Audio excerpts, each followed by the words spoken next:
اسلام میں غسل کی بڑی اہمیت ہے، کیونکہ غسل کے بغیر انسان مکمل طور پر پاک نہیں ہوتا، اور جنابت یا مخصوص حالتوں کے بعد اس کے بغیر نماز اور تلاوت قرآن ممکن نہیں ہوتی۔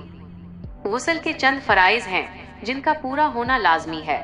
اگر ان میں سے ایک بھی چھوٹ جائے تو غسل صحیح نہیں ہوتا۔ غسل کے فرائض یہ ہیں: کلی کرنا، منہ میں پانی ڈال کر اچھی طرح کلی کرنا فرض ہے۔ پانی حلق کی جڑ تک پہنچنا ضروری ہے، بشرطے کہ انسان روزے سے نہ ہو۔ ناک میں پانی ڈالنا، ناک کی نرم ہڈی تک پانی پہنچانا فرض ہے۔ ناک کے اندر کا کوئی بھی حصہ خشک نہیں رہنا چاہیے، ورنہ غسل مکمل نہیں ہوگا۔ پورے بدن پر پانی بہانا، سر کے بالوں سے لے کر پاؤں کے تلووں تک پورے جسم پر ایک بار پانی بہانا فرض ہے۔ جسم کا کوئی بھی حصہ، یہاں تک کہ ایک بال برابر جگہ بھی خشک رہ جائے تو غسل نہیں ہوگا۔ یہ تینوں غسل کے بنیادی فرائض ہیں۔ پاکیزگی حاصل کرنے کے لیے ان کو ترتیب اور درست طریقے سے ادا کرنا ہر مسلمان کے لیے ضروری ہے، تاکہ اس کی عبادات بارگاہ الہی میں مقبول ہوں۔